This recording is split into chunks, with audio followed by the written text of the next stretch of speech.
Welcome everyone to my most surprising movies of 2018. Here we have 26 different options, and most of these you will be seeing in other lists, including the best of. Not all of them, but some of these.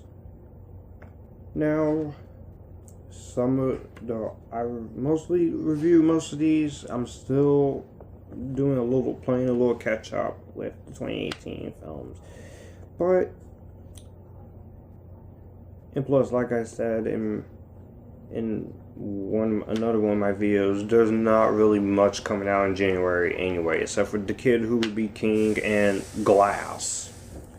But here we are. Number 26, Under the Sea, a Descendants story. This came on the Disney Channel, and I was a little concerned about Under the Sea, a Descendants story, because I thought we were going to get a preview for Descendants 3, but it turned out to be a little short film with Uma and Mal's conflict, I should say. But the results, it turned out to be pretty surprising. I didn't mind this little Under the Sea Descendants story. It was great that they were trying to give some kind of tie-in between the second Descendants film and the third and final Descendants film, which comes out during July. You still have the cast from the first two here, and I like the song from Under the Sea Descendants story too. Stronger Together with China McClain and Duff Cameron. I liked what they were going for here. I like the interesting stuff they hear.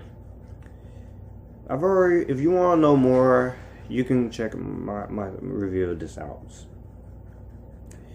Number 25, A Simple Favor. This was directed by Paul Feig, who is the director of Bridesmaids, Spy, The Heat, and I kid you not, Ghostbusters 2016, which you already know I'm not a fan of Ghostbusters 2016. That movie did nothing but disrespect the boys a little bit.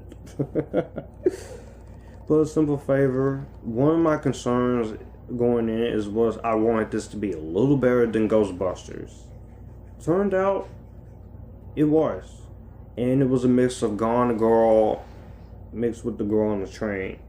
Except it's a dark comedy while also maintaining what it was.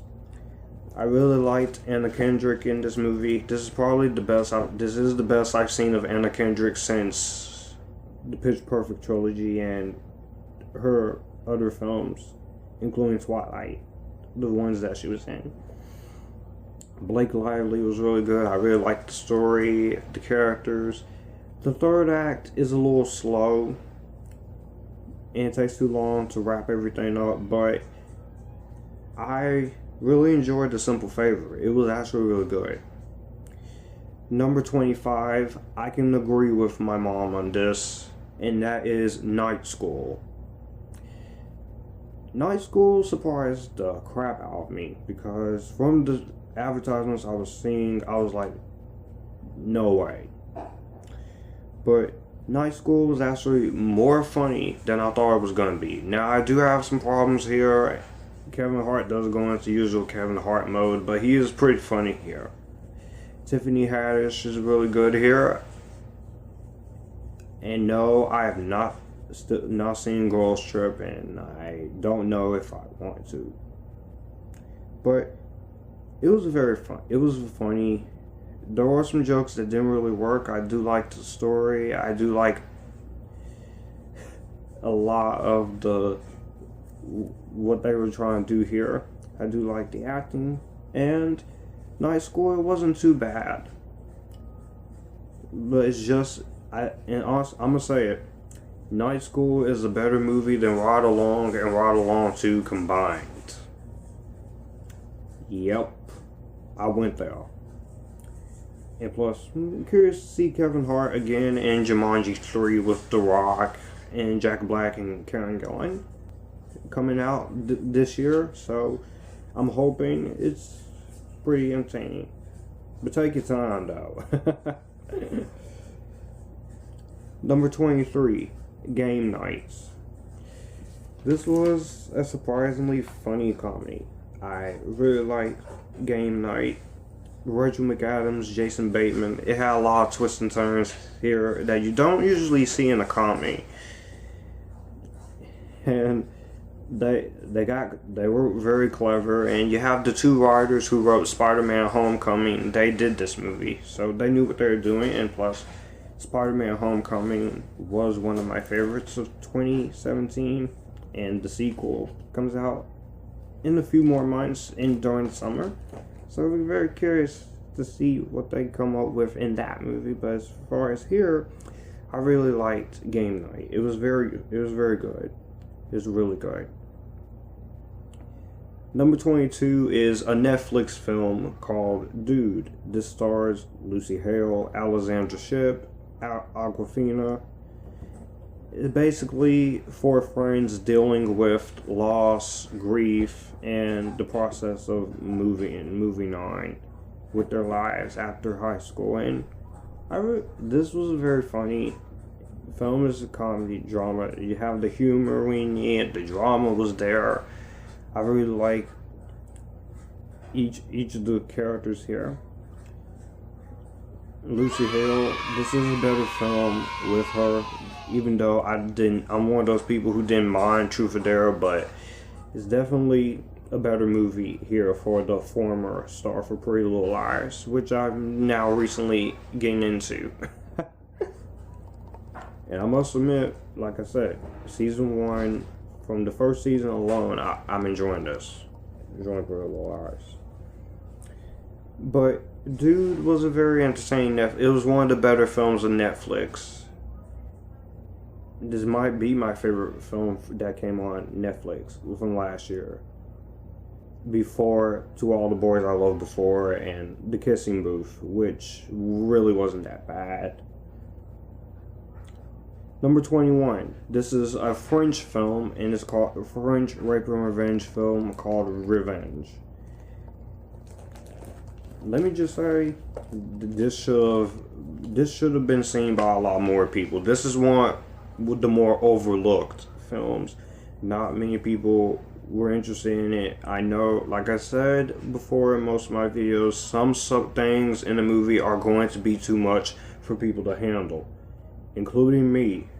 Domestic violence, rituals, even the use of the N-word can be too much for people to handle, including me. But Revenge was a very interesting film. I liked the story. I liked this main girl. Basically, after they try to leave her for dead, she basically gets revenge on them. And she got her revenge. But like I said, this should have been seen by a lot more people. Good directing, great writing, great acting. But it's the one scene where the incident does happen. It kind of takes me out of the movie a little bit. But I get right back into the film after that. Number 20 is Disney's Christopher Robin. I really liked Christopher Robin. It was a nice little throwback to Winnie the Pooh, the days of Winnie the Pooh, seeing an older Christopher Robin, married, have kids of his own.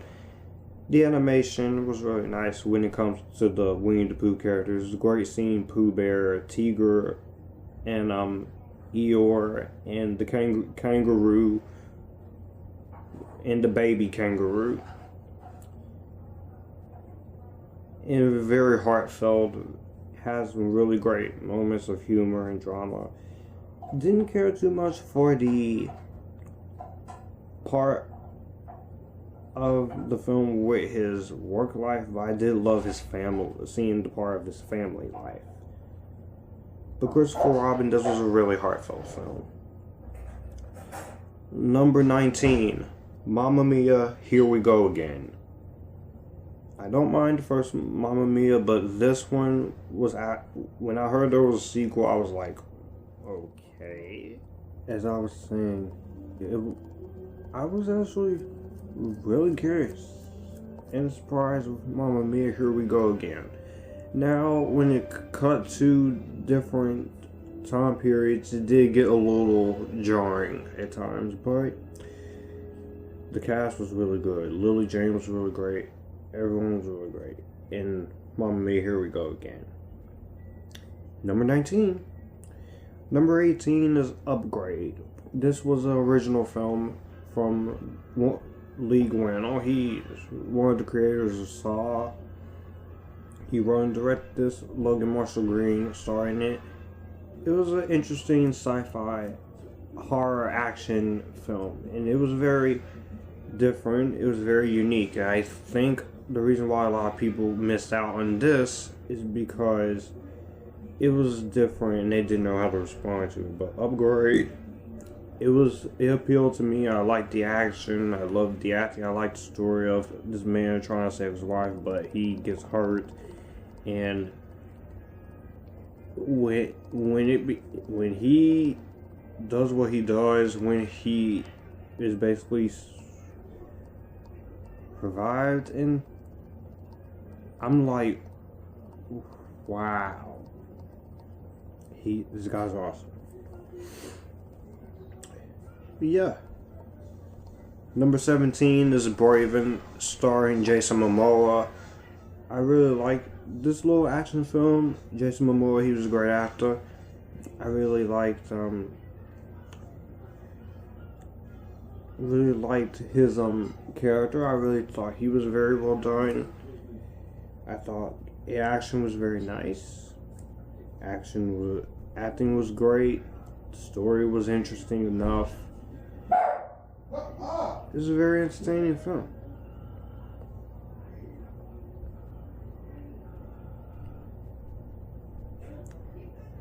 Number 16, Hotel Artemis. I thought this was a very nice little film. It was very cool. It was really nice, and I thought it was very entertaining. And it was really cool. It was really awesome, and I really enjoyed this for the most part. It was a very nice film. I thought it was just very interesting. The acting was great. I liked the intriguing premise. The problems I do have, of course, like I said in my review, it does feel a little similar, and it does get a little slow. But Hotel Artemis was really good. Ooh, wow.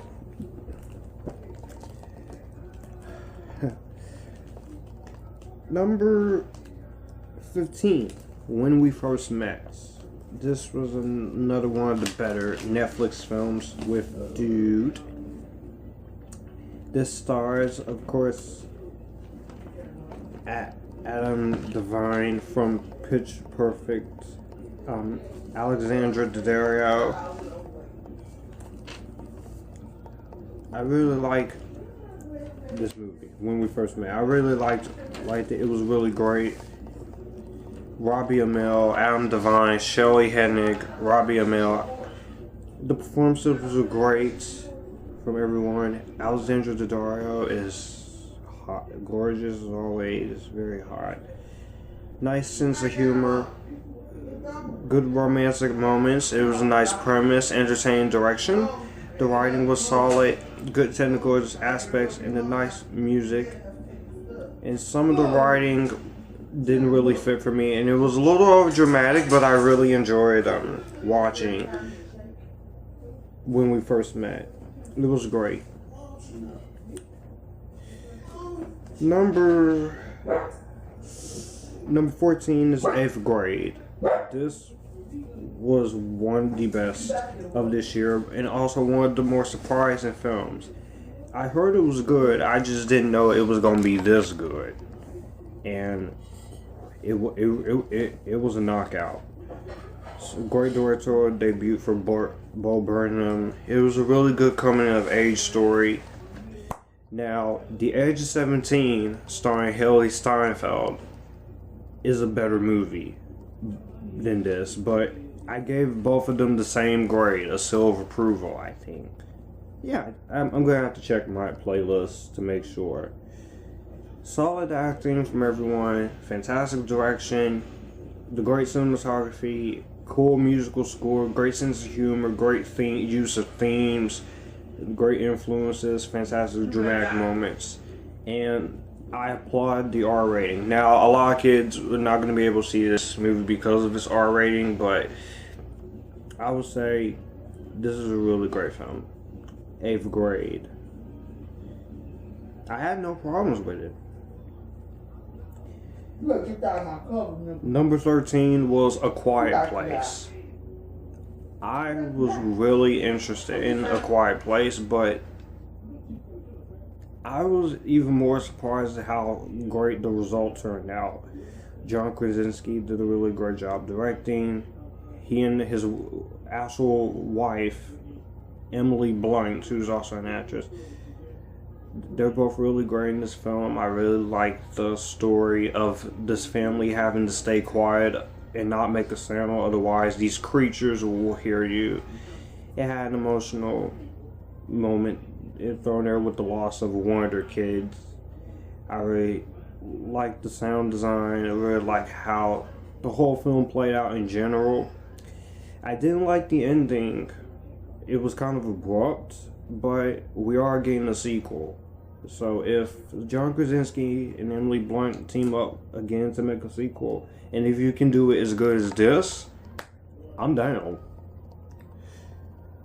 Number 12 is Love, Simon. This was the first LGBT film from with a first Hollywood film to focus on a LGBT couple. Besides Brokeback Mountain. I'm sorry, I had to laugh at the name of that movie, Brokeback Mountain. But Love, Simon really surprised me. I really like the fact that it shows you that you don't have to hide who you are. You are who you are on this planet.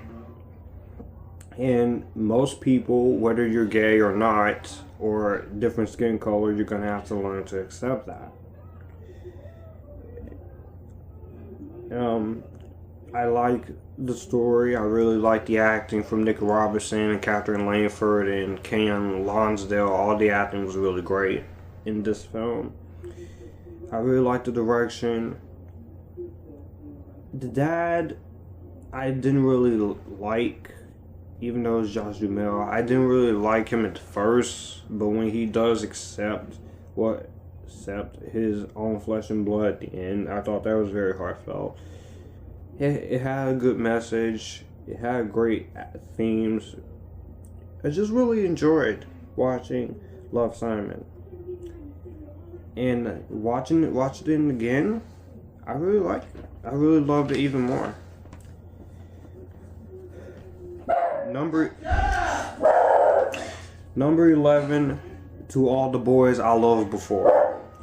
This is another great Netflix film. Love it. The acting and directing was really great. It had a lot of heart. I thought the soundtrack and the music was really good. I thought the performances from everyone were amazing, from Lana Condor to Janelle Parrish to Noah Centineo to Anna Cathcart. So it was a very nice little story based on the novel, and I thought the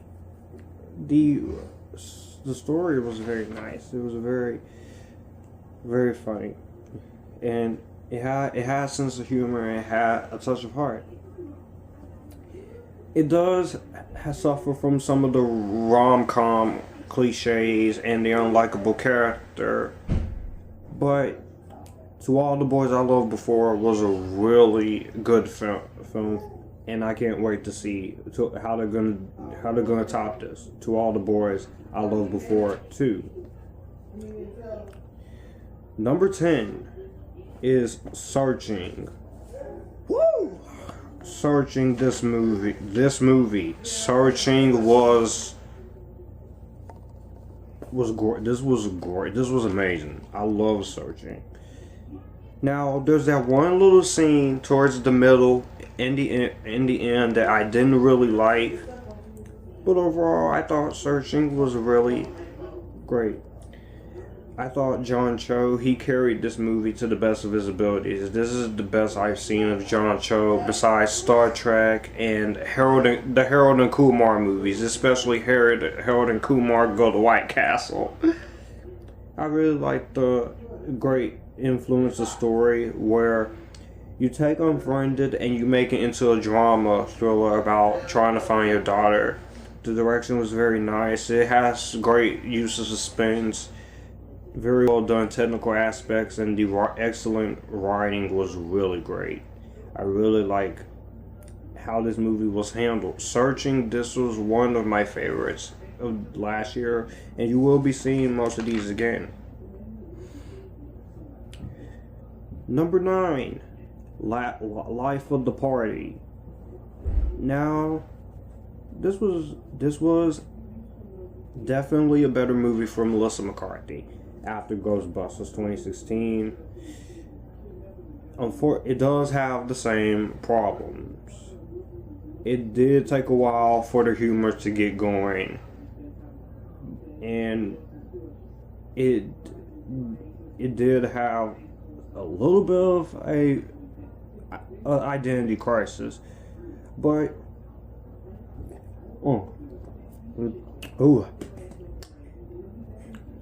Life of the Party was actually pretty funny. I liked the acting. I liked the characters. I liked the story. I liked what they were doing here, and it was just a pretty interesting premise, and it was very cool. When the comedy gets going, it gets going, and I'm laughing. Even though some of the jokes there I wasn't really a fan of. But yeah, Life of the Party, actually pretty funny. Number 8 is Mandy with Nicolas Cage. Wow.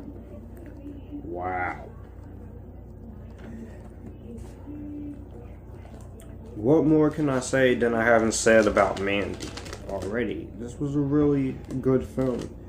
Nicolas Cage did a great job. I really like the story. It did take a while for it to get going, but once what happens to Nicolas Cage's wife, played by Andrea Riseborough, it gets awesome. And I really love the way this film turned out from the beginning, played out from beginning to end. It was great. Number 7, Crazy Rich Asians.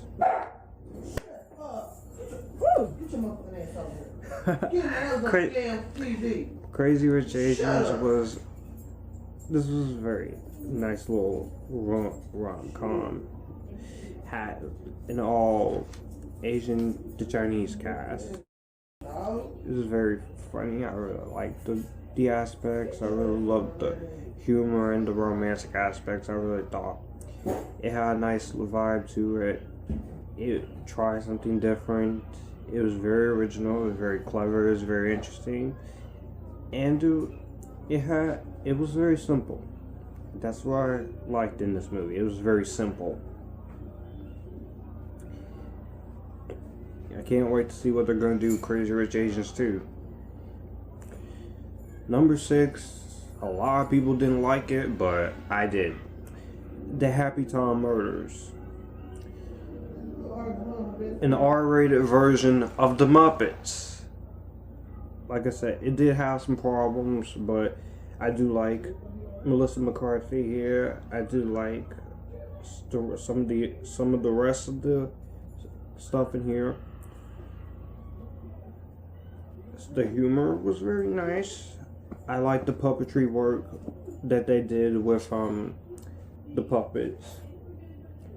If you think the Happytime Murders, this ain't for the kids, parents. So just letting you know, ain't for the kids. sorry about a little whisper, but crazy. The Happytime Murders was actually pretty fun. It wasn't that bad. It's definitely not perfect, but it wasn't that bad. Number 5 is Superfly, the remake. I have not seen the original Superfly trilogy, but I was actually quite curious when it came to this. It did have some problems with the one police officer I didn't care for, and there were some things there I didn't really like, but there were some very entertaining aspects that I liked the soundtrack. I loved the acting, loved what they were doing here. I thought it was very nice, and I thought that a lot of the things they wanted to do here was very cool. It was very nice seeing. And Future did the soundtrack. I like hip hop music, so if you're not a fan of hip hop music, I don't know what to tell you, because this movie's got a lot of it. A lot of it. But number 5 was Superfly. I enjoyed Superfly. Number 4 is The Death of Superman. This is basically another retelling of the Superman Doomsday, the Death of Superman story that we had in Superman Doomsday, and that they paid homage to at the end of Batman vs. Superman Dawn of Justice. Now, let me just say, it is a better film. It is a good film, but Superman Doomsday is better. It's great that they put some of the Justice League heroes here, because that was very fun. And it was also really fantastic to see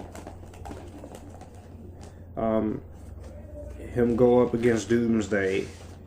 Yes, he does die at the end of this, but there's a second part to it with his rebirth coming. And yes, I am aware that he is going to be wearing the black suit, which I'm not really too keen on, but I'm not gonna complain about it too much, because at the end of the day, it's just a black suit. What bad is it gonna do? Coming in number 3 is Sundogs. Sundogs, this was another Netflix film. So many Netflix movies you're going to be seeing when I talk about my 2018 films, when I rank them. But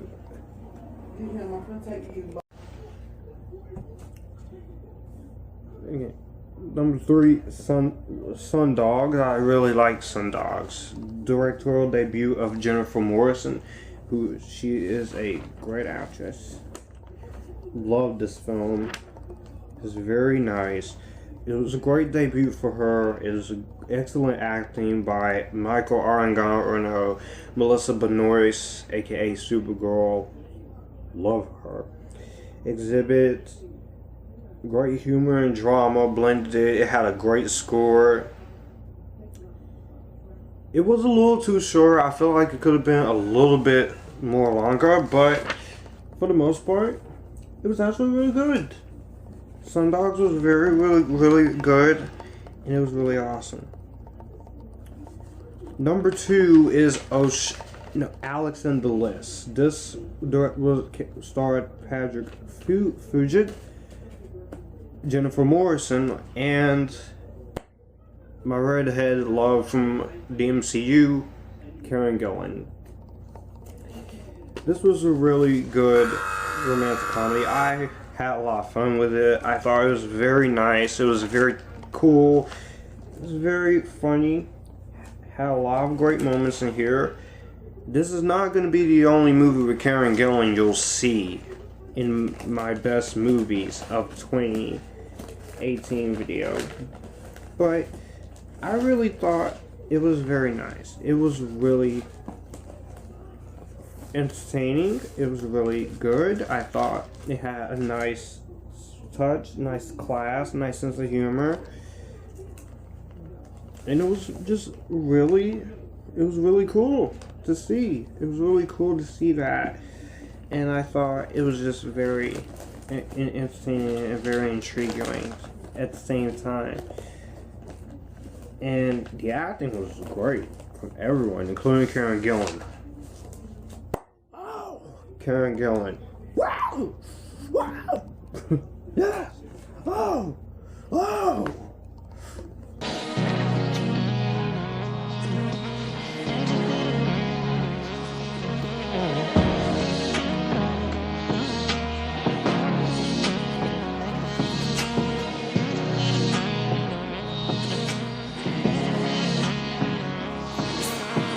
One most surprising film of last year, Ocean's 8.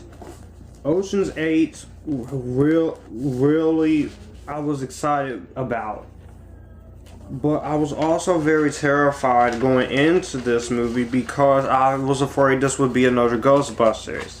Luckily, it was not another Ghostbusters. It actually had something going for it. It actually had it is basically by the books, but I actually don't mind Ocean's 8. It's actually pretty good. I actually really liked it, and I actually think it's a better movie than what people have said about it so far. So in that case, Ocean's 8 was really cool. This will also be on my most underrated and also my guilty pleasures, and as well as the best. So by the time we get to the best, I'm not really gonna have too much more to say about this. But that was my most surprising films of 2018. Let me know what you guys think down below. I'll see you guys in the guilty pleasures of 2018. And you guys keep it cool. Let's continue that road to 1K subscribers. I'll see y'all. Peace out.